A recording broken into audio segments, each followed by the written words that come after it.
Hey, Jay Cutler, let's wait a while.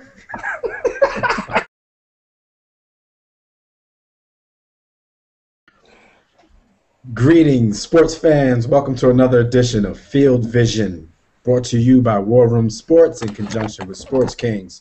I'm one of your hosts, Devin McMillan, and I'm here with my partners, Jimmy Williams of War Room Sports. The beard is in the building. Shout out to Jack Frost. Jim Ricalto, Sports Kings. I had to go nameless because I'm getting too many stalkers. And B. Austin, War Room Sports. Yo, shout out to Sally Got a One-Track Mind and Benita Applebum. Yeah. All right, we got a few good NFL topics for you today. Let's jump right into it, fellas. Clay Matthews. We all know that Aaron Rodgers is waiting on his deal with the Green Bay Packers, but Clay Matthews has signed what is reported to be a 5-year, $65 million contract with $31 million in guarantees. Now, this is for a pass rusher. He's basically now one of the highest paid pass rushers in the league. What do you guys think about this? Is this an overpay situation? Because I've heard a few people say that. No, those people are wrong, and they are tripping. What do you think, B. Austin? I think that he's right square in the center of where he should be. His productivity over the last 2-3 seasons has been amazing. He's not only good off the edge, obviously, rushing the passer, but he's actually one of the better cover linebackers in the 3-4 set, which is another reason that you pay him that money because of his versatility.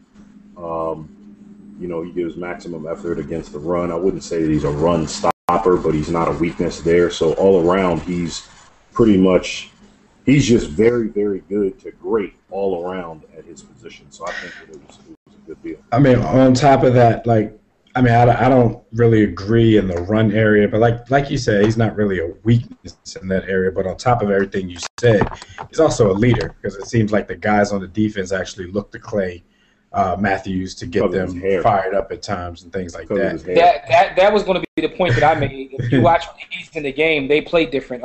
Right. He's very important to their defense. It's a lot of guaranteed money, though. But at the end of the day, it's another one of those things we always talk about. What the market is and what someone is worth is not always, correct. But in this case, he's very important to their defense. There's no way they cannot have him. And, to lock him up and move forward was a good move on their part. But this also makes me think, what are they going to give Aaron Rodgers, yo? You throwing with all the quarterbacks getting the money they're getting, and now you're giving Clay Matthews $31 million guarantee. Yo, Aaron might just get $1 billion, yo. He's going to get $1 billion or the state of Wisconsin. Jim, what do you think, man?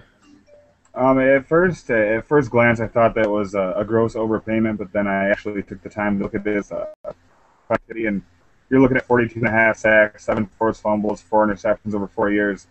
You can't ask for more than that from a 3-4 linebacker. So even if it was a little steep, I mean, they had to pay him that money. So, and Green Bay's defense is struggling anyway, so you can't to not keep your best defensive player would just make no sense. Yeah. So to lock him up, then build around him and try to improve the defense as a whole under his leadership, it was a good move, definitely. A little steep, but I can see why they did it. Yeah, I don't know Clay Matthews personally, but he seemed like the type of dude who, after getting his contract, he's still going to give you his all, try to play as hard as he can. So he's a heady player with a great motor. I mean, the Eagles got the only Matthews that couldn't play. Yeah, of course. Yo, did we ever? Right. See, that makes me segue, even when it's not a great segue. Let's talk a little bit about Jim's team, the Pittsburgh Steelers. There was a lot of speculation over the last few weeks of whether or not they'd match the New England Patriots' offer to restricted free agent wide receiver Emmanuel Sanders. Sunday, they ended up matching the offer of $2.5 million for 1 year.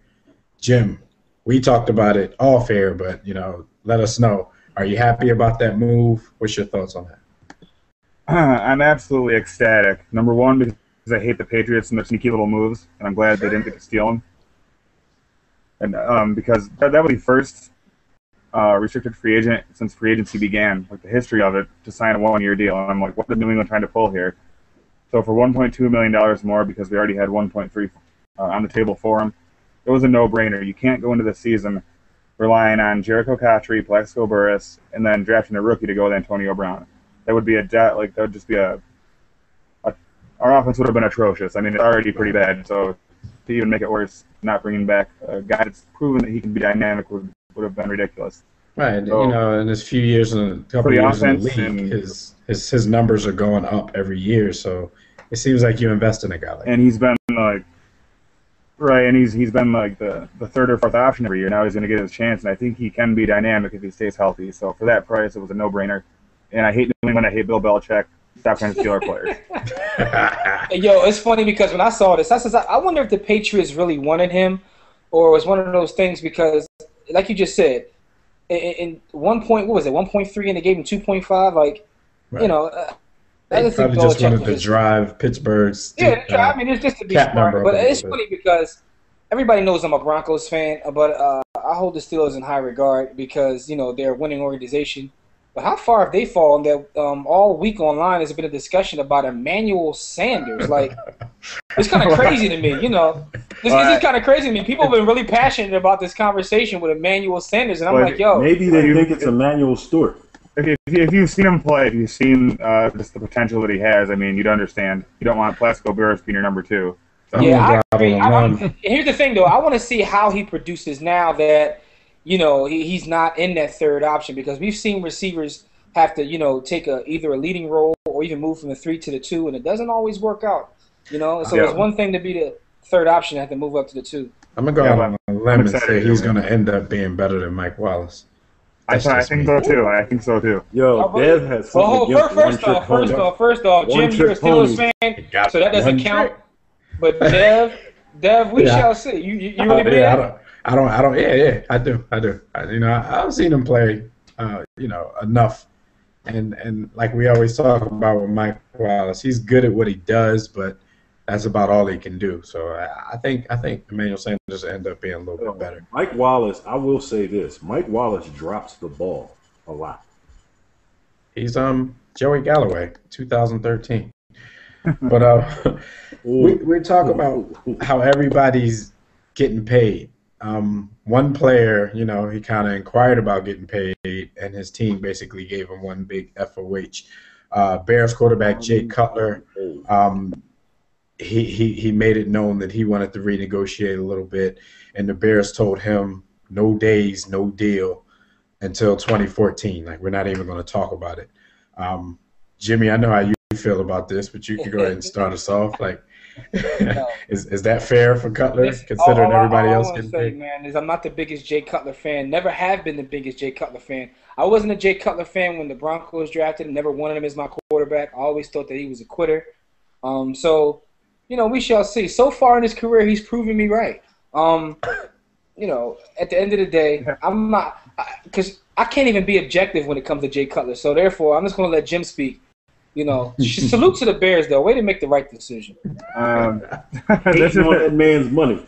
This isn't a surprise. I mean, if he wants a new deal, he's going to have to earn it, and they're going to give him this year to prove that he can actually earn a contract that he's worth. But like Jimmy said, I think Cutler has some talent, but he doesn't have everything else that goes with it. Like, he doesn't have the work ethic, doesn't have the leadership. He doesn't show up in big games. He's a quitter. He's like a better version of Carson Palmer, I guess. So, I mean, he's done nothing to warrant a big deal. So I think maybe they give him this year to see what he can do, but I don't see it happening. They'll move on. Well, we know the Bears. They just don't bend to your whim. I mean, look how long they made Matt Forte wait before he got a new deal. So I'm not really surprised by them saying that. I mean, a lot of these players get paid pretty decently anyway, so I really don't mind, if a team tells somebody who really hasn't proven that much, you're going to have to wait a little while. B. Austin, what do you think about that? Let's wait a while. My fault. There it is. I'm going to go in the other direction. I think that Jay Cutler is a very talented dude. Oh no, I'm not in that. No, I know. They go hard. They go hard. I think Jay Cutler's talented too. I mean, he's another one who makes mistakes when you don't want him made, but he's a good quarterback. Yo, I like a gunslinger. I like a gambler. You got to know when to hold, know when to fold, Got some singing dudes. Sometimes he doesn't know when to walk away, but Like he Ryan gets the Fitzpatrick. ball into tight spaces, and I like that type of quarterback. As long as he's not on your team, right? Listen, You're playing against him, yeah. We didn't have anybody brave enough on that team to do that. We ain't that brave. He was brave. Brave was the problem. He was stupid. All right, well, talking about your team, reports are, I mean, this should be no surprise to anybody. Reports have come out that the Eagles have been seen practicing the read option. B. Austin, we knew it was coming. Football.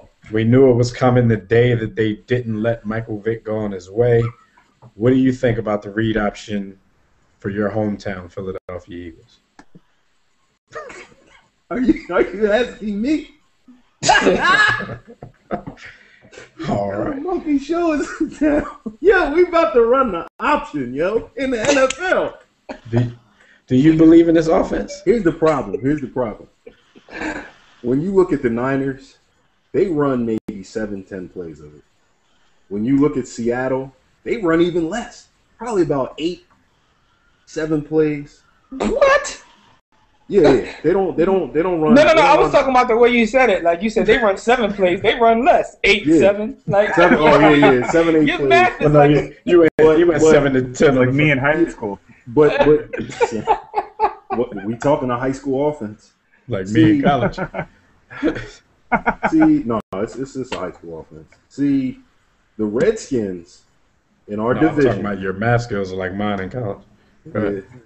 they run it a little bit more, and Chip Kelly is going to run 40 to 60% read option plays, and somebody is going to get effed up.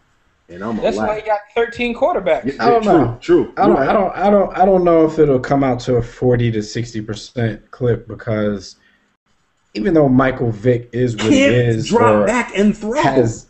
he has been what he has been in the league. If you think about it, he's never been that great on design runs. Like his run, all of his rushing yards, the minimal amount of rushing yards come on design runs. The logic, I really don't know. logic to combat that, though, Dad, the logic to combat that is on a design run, you only have one option. That's that designed run.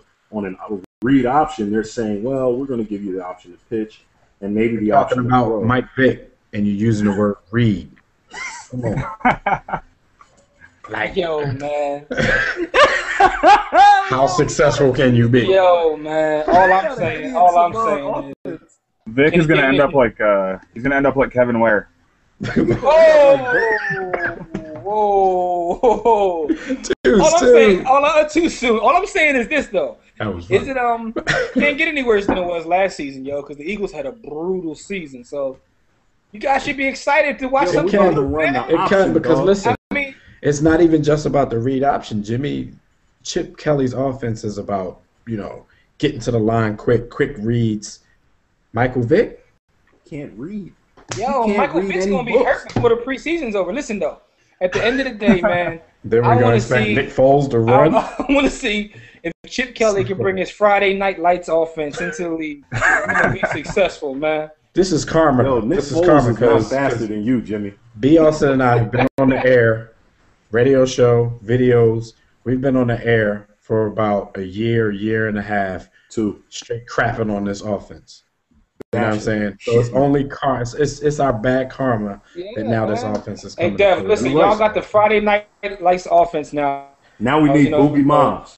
All right, Clear eyes, full hearts, can't lose, man. Yeah. So before we wrap this up, man, Chip Kelly, he got out of Dodge before the ish hit the fan in Oregon. Nice. They self-imposed a 2-year probation, a loss of a scholarship for the next 3 years because of What he damn do? by Mr. Chip himself. So now he brings his act to the Philadelphia Eagles. But look, everybody, we just had a little condensed version for you today because next week we're going to go full in on our draft coverage. So, Jim, before we go, let them know how they can get Sports Kings and all your content. All right.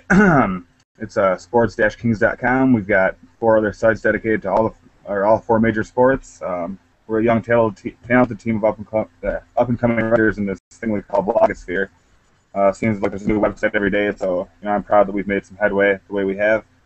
we're getting into radio with you guys. I love it every step of the way. It's a great experience. But check us out if you have time, and you should have time. And if you're reading Rant Sports or Bleacher Report, knock it off.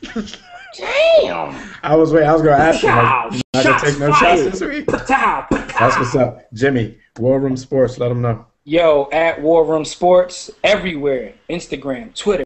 You can find us on Google Plus, War Room Sports. We're on Pinterest, War Room Sports. And I also just want to say shout out to all y'all mothers that made me the man I am today.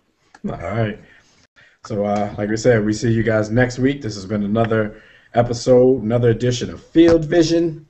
Until next time, don't accept mediocrity and be steadfast in the war against ignorance. See you chumps on top. Wait, it's the War Room with 5 nights at the round table. 5 Philly guys diversified and educated.